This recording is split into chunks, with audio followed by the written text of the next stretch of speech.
ในวันที่23มิถุนายน2026อยู่นครหลวงเวียงจันทน์ได้จัดกองประชุมเจ้าหน้าที่อาวุโสอาเซียนว่าด้วยวิทยาศาสตร์เทคโนโลยีและนวัตกรรมครั้งที่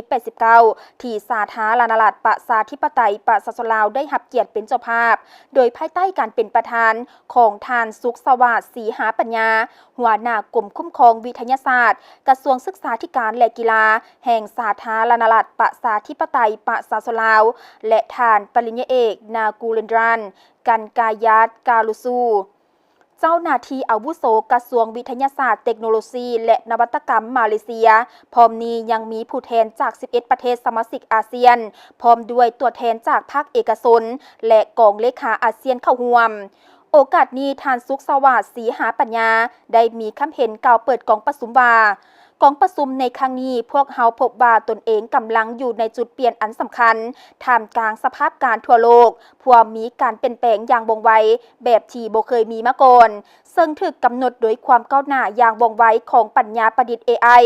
เศรษฐกิจดิจิตอลและเทคโนโลยีสีเขียวสำหรับอาเซียนแล้วเวียดงานวิทยาศาสตร์เทคโนโลยีและนวัตกรรมบ่เพียงแต่เครื่องมือเพื่อการพัฒนาเท่านั้นแต่แม่นเสาค้ำอันสำคัญที่จะสร้างอนาคตของอาเซียนให้มีความเข้มแข็งมีความสามารถในการแข่งขันและมีส่วนร่วมของทุกภาคส่วนฉะนั้นหน้าที่ของพวกเฮาในกองประชุมครั้งที่89นี้แม่นการสืบโตสร้างผลสำเร็จจากระยะผ่านมาและเร่งรัดการจัดตั้งปฏิบัติแผนปฏิบัติงานอาเซียนว่าด้วยวิทยาศาสตร์เทคโนโลยีให้เกิดผลประโยชน์สูงสุดโดยการหันเปลี่ยนยุทธศาสตร์ไปสู่การปฏิบัติตัวจริงพวกเฮาต้องร่วมกันสุขอยู่ให้มีการแบ่งปันความรู้การถ่ายทอดเทคโนโลยีข้ามพรมแดนและการหัดแคบ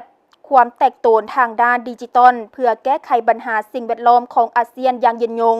ในวาระกองประชุมจะดำเนินไปเป็นเวลา1วันและมีหลายปัญหาสำคัญที่จะได้ปรึกษาหารือกันฉะนั้นขอเรียกร้องมายังผู้แทนกองประชุมทุกท่านจงได้ประกอบส่วนสนทนาอย่างเปิดกว้างเป็นยุทธศาสตร์มีวิสัยทัศน์กว้างไกลโดยเฉพาะแม่นเน้นใส่การนำใช้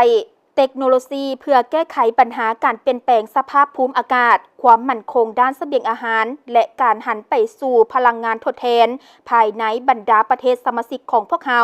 การยกระดับระบบนิเวศในภาคพื้นเพื่อสนับสนุนการนำใช้ AI อย่างปลอดภัยความปลอดภัยทางไซเบอร์และการพัฒนาตัวเมืองอัจฉริยะการเพิ่มทวีการโพพันกับบรรดาประเทศคู่เจรจาและภาคเอกชนเพื่อหันเปลี่ยนการค้นคว้าทางวิทยาศาสตร์ให้กลายเป็นผลกำไรทางด้านการค้าตัวจริง